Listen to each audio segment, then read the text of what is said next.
Hi, my people. What's up? What's up? What's up? How are you doing? I hope we are all well. We are holding up just fine. I know that things are kind of thick this particular moment because of the COVID situation. Too much going on. A lot of mental health, suicide, depression issues. But I just want to encourage somebody before I start this video that if you're feeling low, if you're feeling like life does not make sense anymore, remember that suicide does not take away your pain. Instead, it just adds pain to other people who would have been there to listen and to talk to you. I know you might feel like nobody is ready to listen, nobody is ready to talk to you, but you can reach out. Reach out even to me. I might not be an expert in that, but I do know people who will help you out and sort you through. So welcome back to a brand new video on my YouTube channel. I am sorry on Tuesday I was not able to upload on our Storytime series, but next Tuesday there's going to be a brand new hot episode on our Storytime series.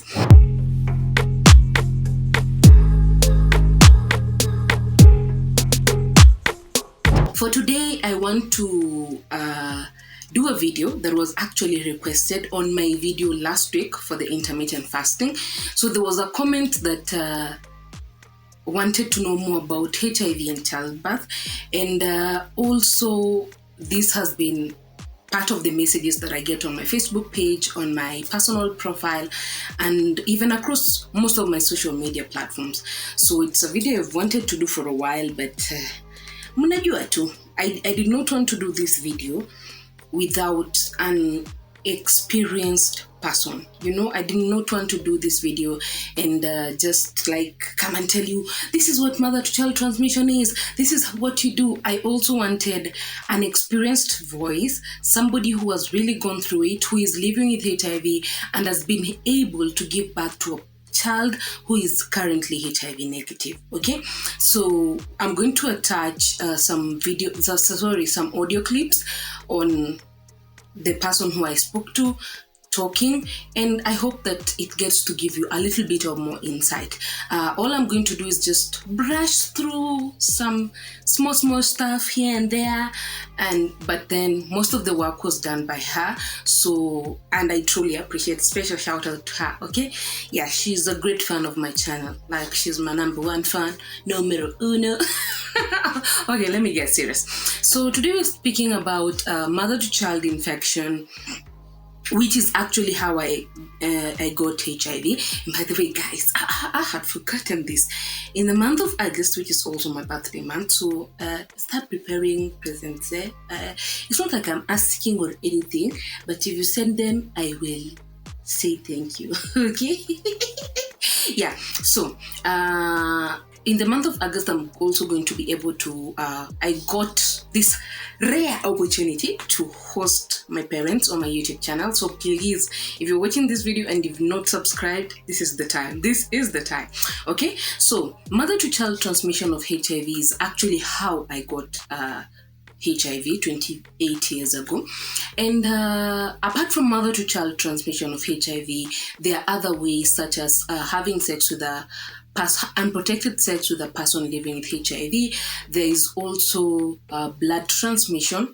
There is also sharing of sharp objects with people living with HIV. So you can get to see most of the videos I've done on HIV transmission in my previous videos. But this one is basically on prevention of mother-to-child transmission of HIV. Note, prevention of mother-to-child, okay? It's called PMTCT if you've had the abbreviation. English is hard, oh. Anywho, so what is mother-to-child transmission?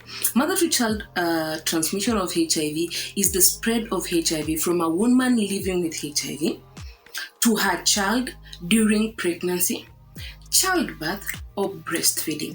Please note, there are 3 ways you can get HIV. You can give your child HIV: during pregnancy, that is conception; during childbirth, that is when you're giving birth; and during conception and during breastfeeding.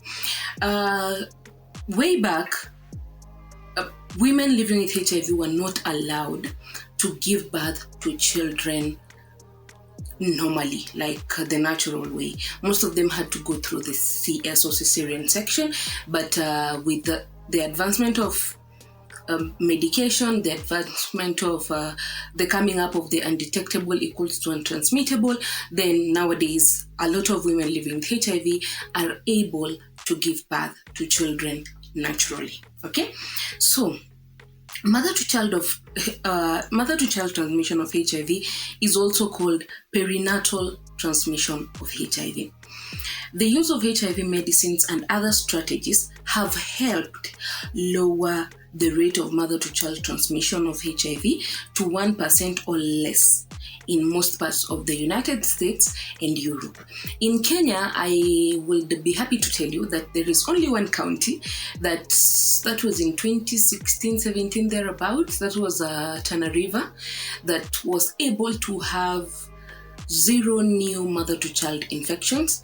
I am not sure whether it is still the same situation, but that is so far the only county in Kenya out of the 47 counties we have that was able to reach 0 new mother-to-child infections. But apart from that, I don't think there is another one. I doubt. However, as time has gone by, when I was born in 1992, women living with HIV were not being tested. Okay, they did not. Women would go give birth to children and they were not aware of the HIV status. But currently in 2020, every pregnant woman who goes for antenatal care must test for HIV. At some point, it raised a human rights issue, but then also the child that you're carrying, the child that you're bringing forth, is also a human being and they deserve to be HIV free. And let me just tell you something, ladies. In 2020, your child does not deserve to live a lifelong of HIV treatment. They don't deserve that, because currently we have HIV prevention measures where you can prevent mother-to-child infections. How do HIV medicines prevent mother-to-child? Or rather, in simple terms, how can a HIV positive mother be able to give birth to a HIV negative child? One, most of the time, for a mother to be able to give birth to a HIV negative child, it solely depends on the mother. First of all, of course, you need a partner. Okay, you need a partner. Whether positive or negative, you still need a partner. 2, you need to be undetectable. You cannot give birth to a HIV negative child if you're not undetectable, because then you're putting the child at risk.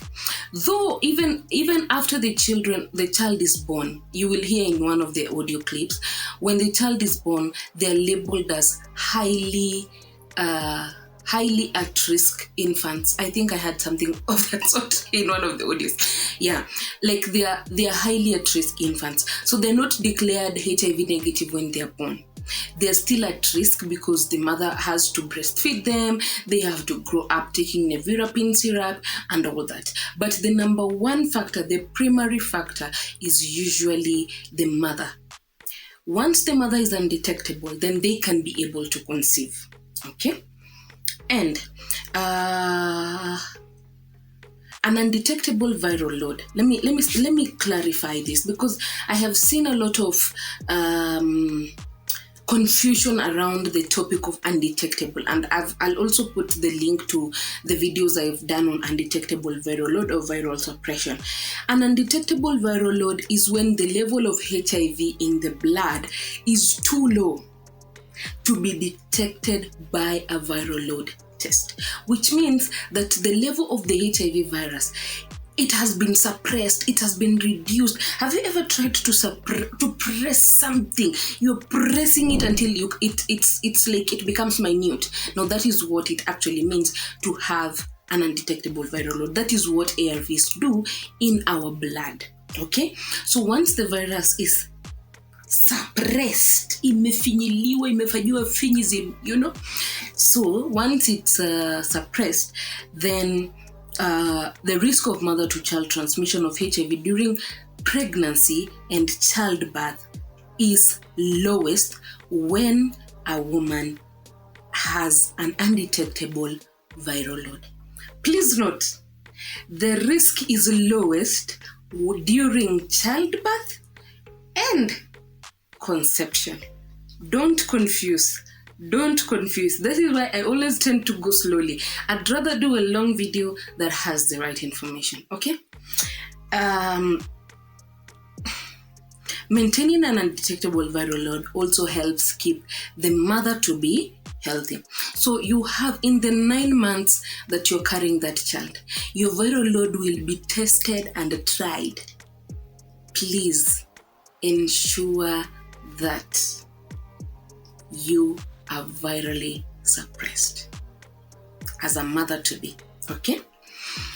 So some women, like in the recent AIDS 2020 conference that ended, they said that because right now we are being changed regimens. I think I'll have to do a video of the regimen change medication at some point.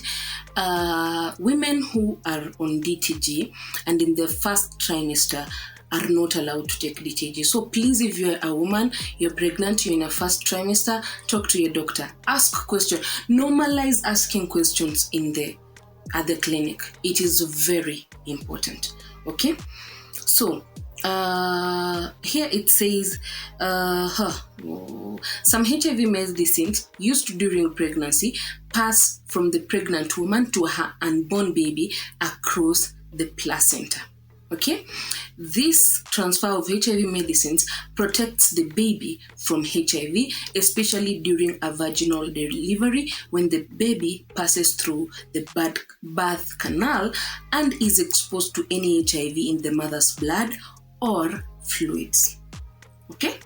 A scheduled CS or cesarean delivery, sometimes called a C-section, can reduce. In fact, the reason why pregnant women living with HIV used to be told that it's better to do a CS is because the child comes into lesser contact with the mother's fluids or blood that might contain any form of HIV virus, maybe the fluids or the blood or anything of that sort. Okay, so HIV medicines are safe to use during pregnancies, most, except for DTG, which I've said, and this was recently passed. So probably a lot of, some people are even thinking that women in childbearing age should not have DTG, but they should, because it was passed last year during the International AIDS Conference in Mexico, and this year they declared that DTG is safe for every woman, whether in childbearing age or in the old age.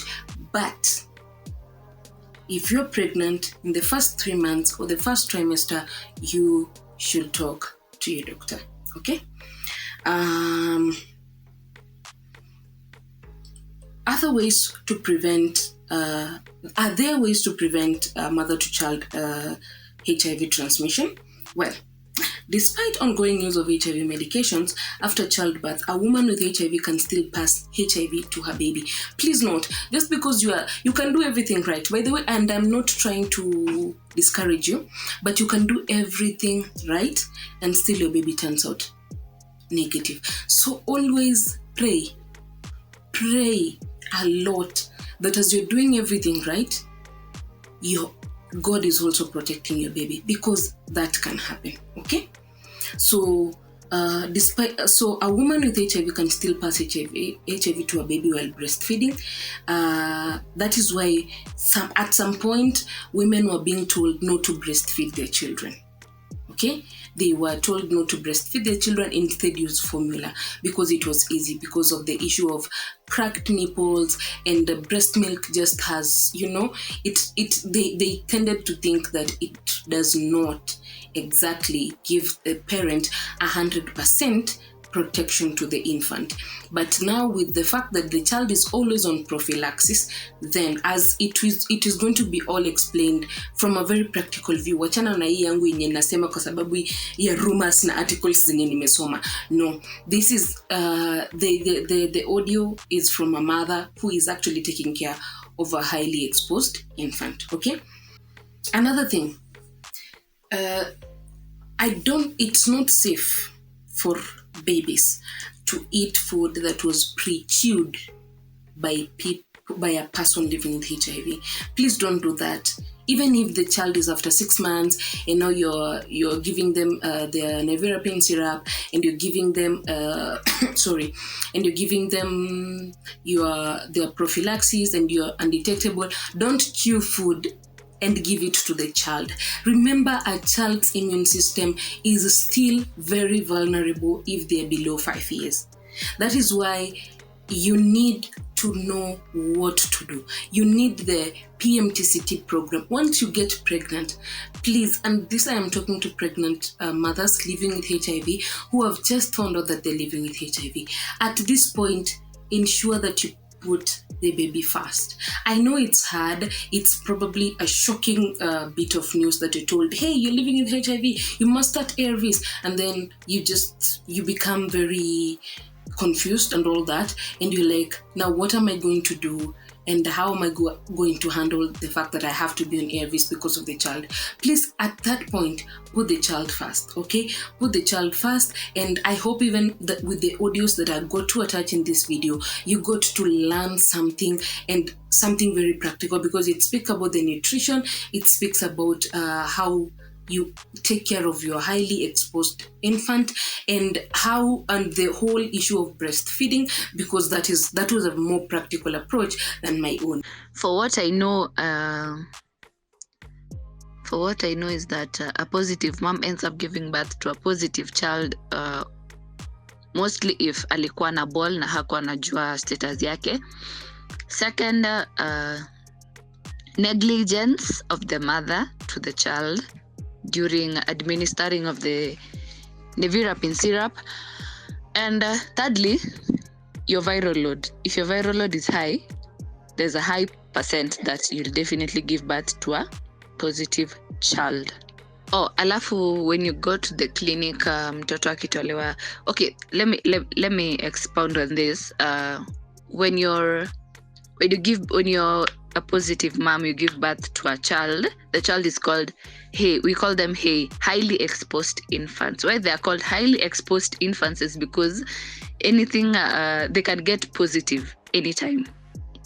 That's why they're called highly exposed infants. So nevirapine is administered, zidovudine is administered, septrin is administered. Plus, it all begins with you. Hautakosa kumeza dawa alafu useme napatia mtoto dawa na ananyonya, and you expect the child to turn out negative. Things happen, shit happens. So take care of yourself, be undetectable, be virally suppressed, jipende kwanza, alafu utapenda mtoto wako mo, utapenda familia yako mo, utapenda mzee wako mo. Also PCR, know how to ask. Usienange tu hospitali unaambiwa yako iko LDL. Okay, ya mtu mkubwa, that is, usiambiwe tu viral load yako iko LDL. Hiyo LDL unajua inamaanisha nini? Learn how to ask. You're there to ask. Usiende tu hapo unaekewa madawa kwa bag na unaenda, alafu unakuja hapo unauliza watu wengine maswali, yet they are not medics. Kindly learn to ask the correct people, because mi hata sasa ukikuja uniulize something to do with medical whatever, mimi sitajua what to answer you, because sitakupatia answer yenye mimi nilienda nikauliza nikapatiwa. We are different, kila mtu ako na virusi vyake. So learn to ask. For PCR, the first PCR is done at 6 weeks. The second PCR is done at 6 months. The third PCR is done at 12 months. Then we move to 18 months and 24 months. Those inafanywa like the rapid test. For PCR inatolewanga mainly kwa mguu, either kwa kisigino ama kwa kidole. Hiyo kidole ya kwanza ya mguu. Rapid test inatolewa kwa mkono. The reason as to why nasikianga hawatoi kwa mkono kwa watoto is because they are more likely to get the positive result, which is incorrect. That's why wanatoanga kwa mguu. So if you didn't know that, well, now you know. What I would like to encourage first-time moms or moms who are HIV positive is that kindly, please, exclusively breastfeed for 6 months. Inasaidia sana. And if you introduce, this is what I don't like kujisomea vitu peke yangu. So lazima I engage a medic or someone mwenye amefanya medicine and explainie. That is why I inquire from different types of people like medics, a clinician or a doctor, then I go to a nutritionist and stuff like that.